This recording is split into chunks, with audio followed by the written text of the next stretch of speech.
Hi, welcome to the section on time-dependent fields and Maxwell's equation. Let me give a brief introduction about the fundamental problem which electromagnetic theory hopes to solve. We have a collection of charges Q1, Q2, etc. and we call them as source charges. And the basic question is, what force do they exert on a test charge Q which is placed at distance r1, r2, etc. from these source charges? In order to address this basic question, we use the principle of superposition, which states that the interaction between any two charge is completely unaffected by the presence of any other charge. That is, force on Q due to Q1, Q2, etc. are completely independent of each other. That is, the net force on Q is given by the sum of the individual forces, that is F1 plus F2 plus F3 plus etc., where F1 is the force on Q due to Q1 and F2 is the force on Q due to Q2, etc. So, the net force F is the vector sum of the individual forces F1, F2, etc. What all parameters this force F depends? Of course, it depends on the separation distance between Q1 and Q. What all other parameters it depends? It depends on the velocity and acceleration of the source charge. Moreover, the force on Q right now depends on the position, velocity and acceleration of the source charge at an earlier time. That is, in order to find the force on Q due to Q1, Q2, etc., we have to consider a special situation in which the source charges are at rest. The force between source charges and the test charge when the source charge at rest is given by Coulomb's law and is given by 1 by 4 pi epsilon 0 QQ divided by r square into unit vector r cap. Here we can see that the force is acting in the line joining from Q to Q. So, as we move away from the source charges, the force acting on the test charge goes on decreases. Here the constant factor, that is epsilon 0, is known as permittivity of free space and its value is given by 8.85 into 10 raised to minus 12 Coulomb square per Newton meter square. In order to get an idea about the concept of electric field, we find the total force acting on test charge Q due to the collection of source charges Q1, Q2, etc. So, here we have a collection of source charges and we evaluate the force acting on the field point, that is at P. So, according to the principle of superposition, the force acting at point P is the sum of the individual forces, that is F1, F2, etc. So, net force F is equal to 1 by 4 pi epsilon 0 Q1 Q divided by R1 square into R1 cap plus Q2 Q divided by R2 square into R2 cap plus etc. Each expression for force is given by Coulomb's law. So, here we take Q as common. So, the expression becomes Q divided by 4 pi epsilon 0 into Q1 divided by R1 square into R1 cap plus Q2 divided by R2 square into R2 cap, etc. And we label the parameter, that is x sub Q, as E, that is E of P as 1 by 4 pi epsilon 0 sigma I ranging from 1 to n Qi divided by Ri square into unit vector Ri. So, we can write the net force as F is equal to QE, where E is the electric field of the source charges. Here we can see that electric field is a function of position because it depends on the position vector Ri, that is the separation distance between Qi and capital Q. So, electric field is a vector quantity which depends entirely on the configuration of source charges, because here this expression depends on Qi's and Ri's. So, in other words, we can define E as F is equal to QE or E as F divided by Q, or we can define E as the force per unit test charge, because when Q is equal to 1, E is equal to F divided by 1, that is the force per unit test charge placed at the point P is the electric field. Next, we can consider a point charge Q which is situated at the origin. Then the electric field due to a point charge is given by E is equal to 1 by 4 pi epsilon 0 Q divided by r square into unit vector r cap. So, from this expression it is clear that the electric field is radially pointing outward. So, here we have the charge and the electric fields are pointing in all the directions. Then electric field lines gives a measure of the strength of the field lines. From the figure we can see that as we move away from the origin, the number of field lines per unit area goes on decreases. That is clear from this expression also, because E is proportional to 1 over r square. So, as we move away from the charge, electric field goes on decreases. Then usually an electric field can start from positive charge and it can terminate on a negative charge, because for a positive charge E is given by 1 by 4 pi epsilon 0 Q divided by r square into unit vector r cap. For a negative charge it becomes E is equal to 1 by 4 pi epsilon 0 minus Q divided by r square into unit vector r. That means for a negative charge the field is radially pointing inward. So, there are two possibilities: either field line can start from positive charge and it can flow in any direction, or it can terminate on negative charge. Next, we can measure the number of field lines passing through a closed surface.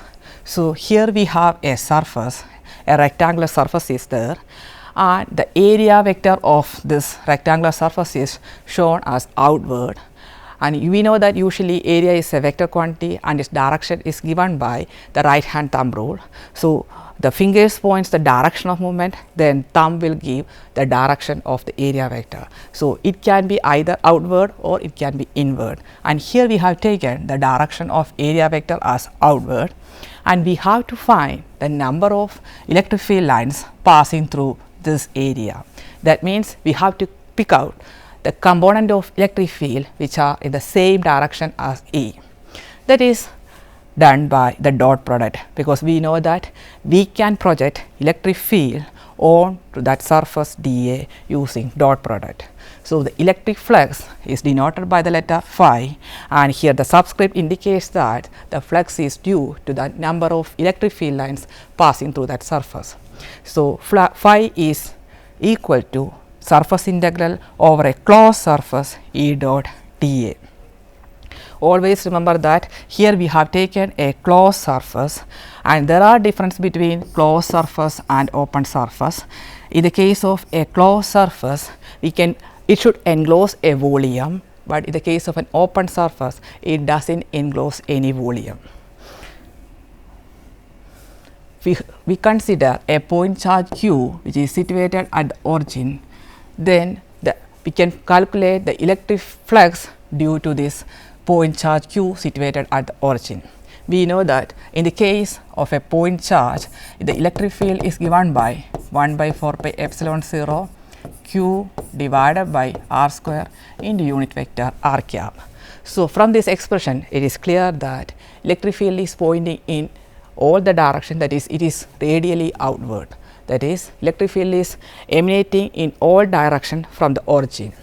So, we have to consider a closed surface to measure the flux of E through that surface. What kind of surface we should choose? Of course, here the field lines are crossing in all the directions. So, we have to choose a closed surface which encloses the field lines, means of course it should be a sphere. Now, we calculate the number of field lines passing through this sphere of radius r. So, integral over a closed loop E dot dA is equal to integral over closed loop 1 by 4 pi epsilon 0 Q by r square into unit vector r, that is the electric field due to a point charge Q, dot dA. Here we have chosen the area element in spherical polar coordinates just because here we have the closed surface, that is a sphere, and we know that sphere is having spherical symmetry. So, it is more advantage to choose spherical polar coordinates than any other coordinates. The area element in spherical polar coordinates is given by r square sin theta d theta d phi r cap. Here you should pick out the r dot r component because r cap and r cap are the same direction. So, it will give 1. So, the answer becomes 1 by 4 pi epsilon 0 q divided by r square into r square sin theta d theta d phi.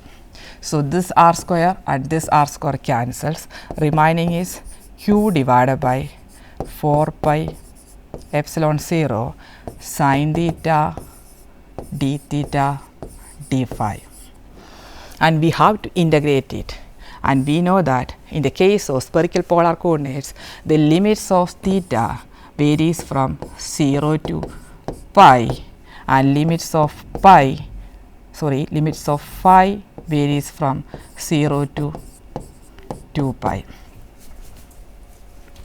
So, integral sin theta d theta into integral d phi, and the limits of d theta integration is from 0 to pi and the limits of d phi integration is from 0 to 2 pi. So, sin theta d theta when we integrate we will get minus cos theta in the limit 0 to pi, and d phi integration will give phi in the limit 0 to 2 pi. So, when we substitute the values, we know minus cos pi is minus 1. So, minus into minus 1 into phi in the limit 0 to 2 pi means 2 pi. So, minus of minus 2 into 2 pi, that is 4 pi. So, if we substitute the value here, that is q divided by 4 pi epsilon 0 into integral sin theta d theta d phi, that we have done it here and we got the value as 4 pi. So, into 4 pi, that means answer becomes q divided by epsilon 0, that is the flux enclosed over a closed sphere is given by q by epsilon 0, or the flux that is passing through a closed sphere we have taken at a radius r is given by the charge enclosed divided by epsilon 0. This is known as Gauss's law.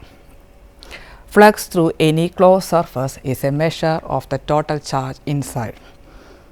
Suppose we have a collection of source charges near to the origin, then we can write E as sigma with respect to I E I, because using principle of superposition we can write E as the sum of the electric field due to all the source charges. That is, here we have many charges q1, q2 etc. up to qn are enclosed in this closed surface. Then the total electric field is given by the sum of the electric field due to individual charges.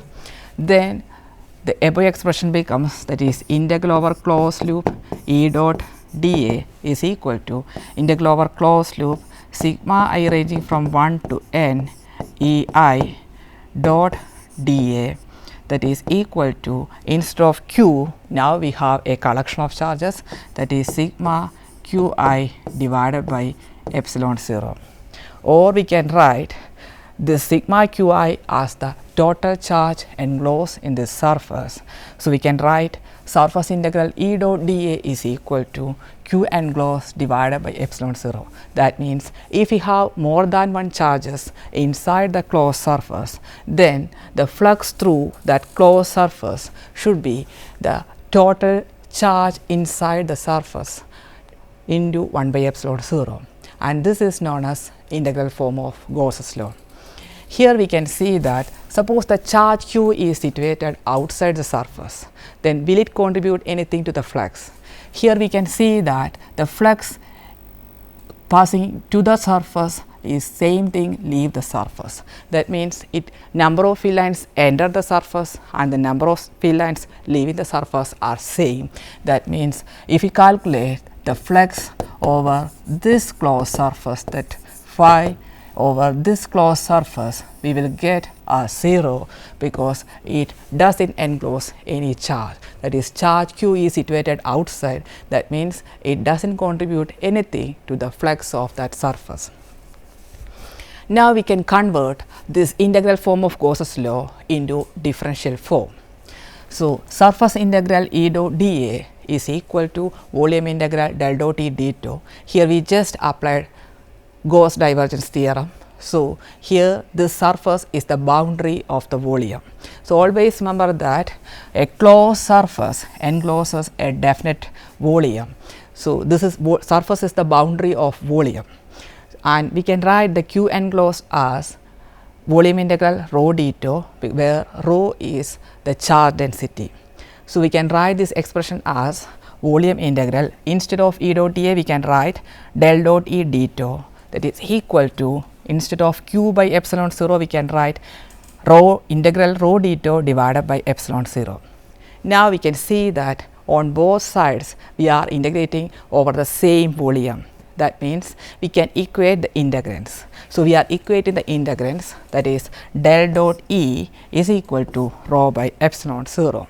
That is the differential form of Gauss law, which states that the divergence of electric field is 1 by epsilon 0 times the charge density enclosed in that surface. Next, we can evaluate the curl of electric field. For this also, we consider a point charge q situated at the origin. Then the electric field is given by 1 by 4 pi epsilon 0 q by r square into unit vector r, and we have to evaluate the line integral of this field from A to B. So, here from this expression it is clear that the electric field is pointing radially outward, and we have to evaluate this integral from A to B over this path. Over this path from A to B, this is our specific path.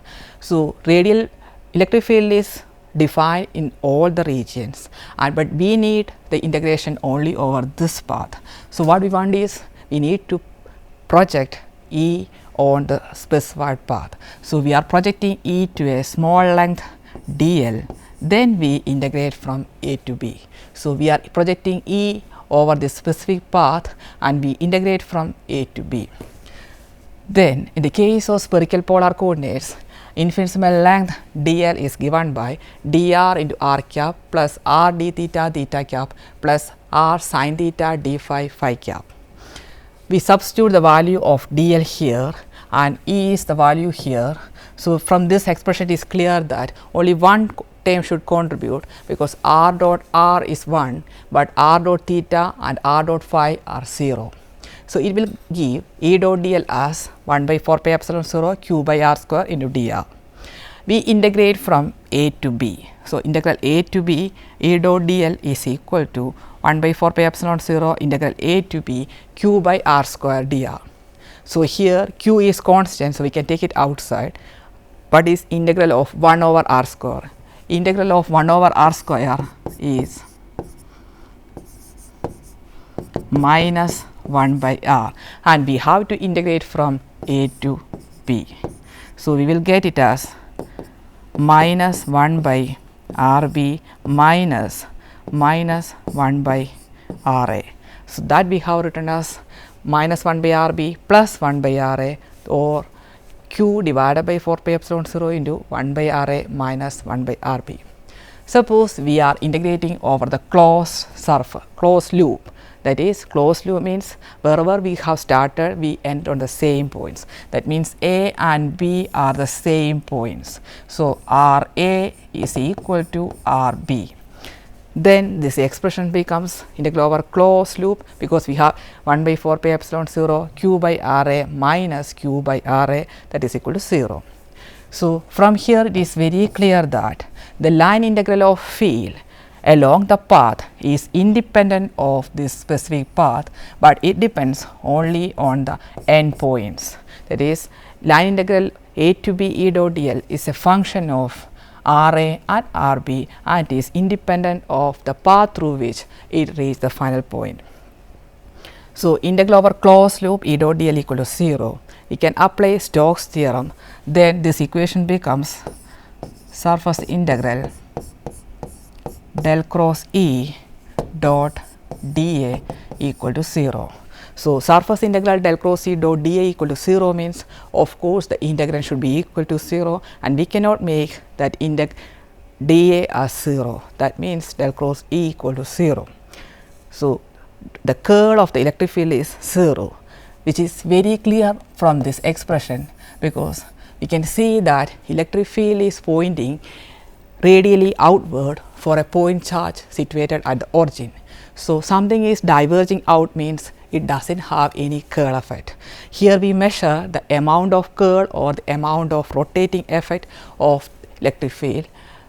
For electric field, it is having only divergence, it does not have any curl effect, because it is always spreading out or converging in, depends upon the charge, whether it is plus q or minus q.